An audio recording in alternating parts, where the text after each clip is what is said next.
Well, we are excited to be hanging out here at T&D Cats of the World for this episode of Around the Valley.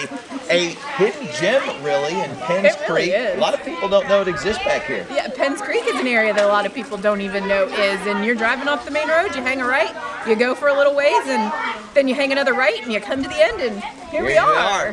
Well, this is a wildlife refuge, and we are going to meet up with Jennifer, who's going to take us around the facility and show us a little bit of what they have here and what they do, and we'll find out how you can visit T&D Cats. Let's go find Jennifer. Yeah. I think she's hanging out over here somewhere. WGRC's Around the Valley with Dave and Stephanie is sponsored by Zook Septic Services, serving central Pennsylvania. Contact them for inspections, repairs, and system maintenance needs at 570-837-1466 or at zookseptic.com. Stephanie. Hi, Stephanie. Nice to meet Nice to meet you too. Well, we both have been here before, but we're excited to get this little behind-the-scenes tour of what actually takes place here at T&D Cats. And you have more than just big cats. Correct. Yeah, there's about 250 animals total. So there are the cats, but also bears and wolves and monkeys, fox, and deer. You get to see all of them. Hopefully, it's a little chilly today, but we'll see what happens. Today, yeah. Well, we're going to find out more about T&D Cats as we take our little tour. So why don't we get started? Okay, sounds great.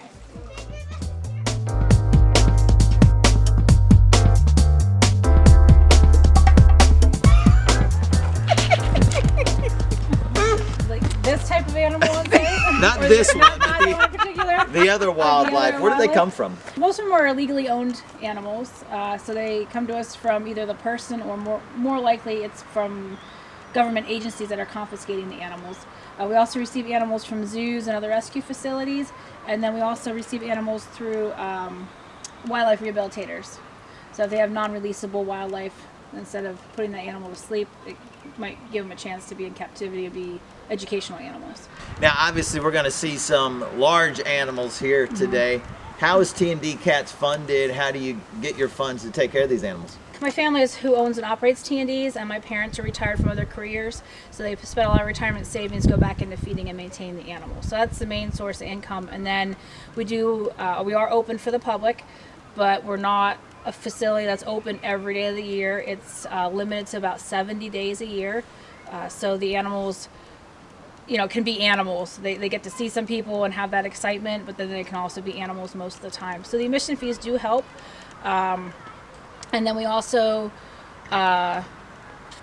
receive like some donations and even not just monetary donations, but sometimes free things like produce for the animals, or maybe some lumber that people might have laying around. But we are not funded by the government. We do not receive any type of grants to take care of the animals.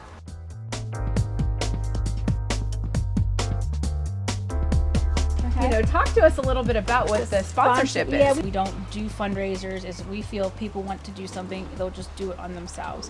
But we do have this sponsor animal program that started several years ago, probably about 15 years ago. It was actually started by some college students, and we just kept it going. And it's just where people can sponsor an animal for the year, and it's ranges from $50 to $75 to $100 per animal per year, depending on which animal you're sponsoring. And then they get a sponsor packet, which includes a photo and a certificate and information about the animal and the species. You also get tickets, passes to come and visit the animals in the summertime. So lots of times the biggest time of year for that is Christmas. And people will buy them for somebody, or a boss, or a spouse, or grandparents. We get a lot more that are grandparents buying for their grandkids, so when they come to see them in the summertime, they can take them somewhere and do something fun with them. Two things here, and as we are standing outside the Red Fox, and I see a white one, a black one, and a red one. Yep, so that's why we stopped here. Yeah, well, red foxes can actually be several different colors. There's actually, I think it's 40 different acknowledged colors, and most of that is because of human interaction and breeding them for specific colors, and that dates back to when furs were very popular. So fortunately that's not as popular, especially in a lot of countries now, and some it still is, but at least in our country it's not. But one thing red foxes all have is a white tipped tail. So even that white colored guy back there, if you actually see his tail, he's more of a cream colored body, and he's got a white tipped tail. We don't have paid employees, so all of your donations go back into feeding and maintaining animals. We're not paying a staff of people. We also, so we have just the volunteers, and they range from college students to retired folks. Last year we had about 14 regular volunteers. You're talking about a feeding area. If you would like to feed the deer here, this is what the kids were doing this morning too. Keep your hands out flat, fingers together, and we tell you feed them one piece of food at a time. This way it's easier for them to find it and they're not spilling it all over the ground too. But And purple doesn't matter. Yeah, your hands, I know, it is so cold today. Rip it off. They might be a little skittish because again, this is the first day of all of this. The fallow deer will come over too. Have a bee. Have a bee. Come here. You can have it. Come on. You almost got. Oh, you dropped it. Let's try that again. Here you go. Oh, there you go, baby. You're a slobbery man. Yeah, yep. They are. You can wipe it on the grass, as I tell the kids.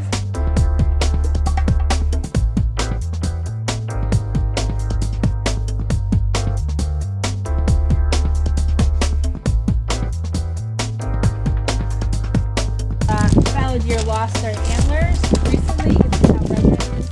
And that's just getting a stab on it. Sorry, but I do have to. Just all in. How's that? They're all in. Put it back up. There you go. Okay, okay. I want those back things. That's hilarious.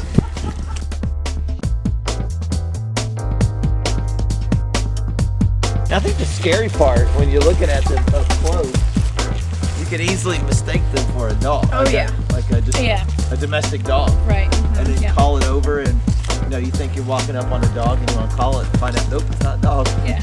Ooh, there's a tiger. Hello, beautiful. Oh my goodness. There's one behind the wall. They're kind of Oh yeah. peeking. Now, where did these ones come from? These came from a facility that we've been funding, as well as the next couple up here. Yeah. Oh wow, yeah. Oh, wow. There's a lot. Yeah. So these are these girls are like 3 years old or so they're full grown, and the ones up here are a little over a year old. Okay, I could tell even from a distance the size difference. Smaller, Yeah. So if they're full grown, I mean, I think they fit on our couch. Now, will they eventually all be together, or do you keep them separate? I don't know. It'll depend. I think there's a good possibility that might happen because they'll be side by side for quite a while yet because they're so young. And, but I mean, so far, they're getting along great side by side. So we'll see. I don't know. We'll see. I think one of the neat things about a place like T&D's is you can get close and be able to see the animals that maybe you only see on TV or read about in books or something. And it is a neat place right here in Central PA to come. It's crazy. It's awesome. Yeah, and I think, and that's good. I mean, it's great that you can get that close, but we know why a lot of zoos don't do this because there are a lot of, or can be a lot of potential issues. Oh my goodness. This is a big dude right here. Wow. I mean, one of these guys, did you say how much they weigh? No, the males usually weigh anywhere from usually between 400 and 500 pounds, sometimes up to 600 pounds. Okay. And these are 5 adult males. Wow. And they're full grown. Yeah. Which you would not see this in the wild. Tigers do not live together in the wild. What does it take to feed these guys? Yeah, there's so to feed the carnivores, so it's not just the cats, but the wolves and the other carnivores. They eat about 12,000 pounds of meat a month. A month. Month. Yeah, so it's about 10 or 12 cows. So that gives you an idea. So we do get some help since we're in a rural area. We do get some help from farmers if they have cows, horses, calves that die. They'll bring them over to help feed the animals instead of them disposing of the animal. So it helps the farmers and us. The Game Commission used to bring us roadkill deer.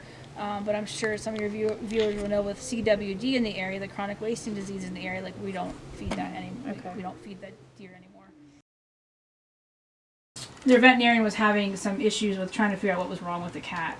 The cat presented quite quickly with some neurological issues, and they weren't quite sure what was going on because the other lions at the facility, the other young lions as well, were fine. But this one just had some neurological issues, and they didn't know what was going on. And when we saw Thor for the first time, he just was flat out, and it was July.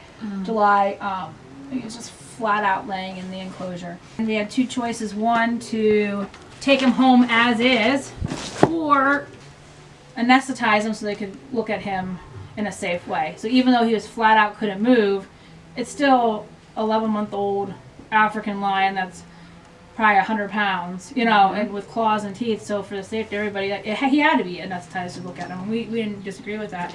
So we were thinking it was some type of spinal injury or brain injury or something, but everything was normal or negative. And the only other thing we were talking about was testing him for sending some blood work out to test for vitamin A deficiency.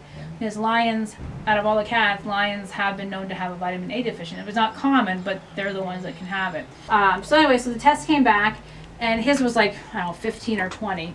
There was no, at that time, there were no numbers for lions. I don't know if there still are, but a large animal, a large mammal should be in the hundreds, and his was like 15, 20 first, just to get it in him since he wasn't eating very much, or couldn't eat very much, or had difficulty eating a lot. So there was injections, and then after that, once he perked up, which didn't take long at all, you know, he could eat and so forth. So he hasn't been on any supplements for years. Wow. So it's just whatever reason at that time in his age, like at that stage in his life, he just wasn't processing vitamin A. Yeah, it was just a fluke thing. Yeah.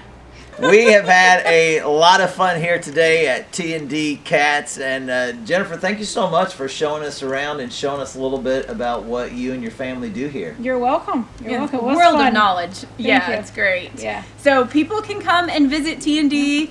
You guys open through the summer on the weekends into September?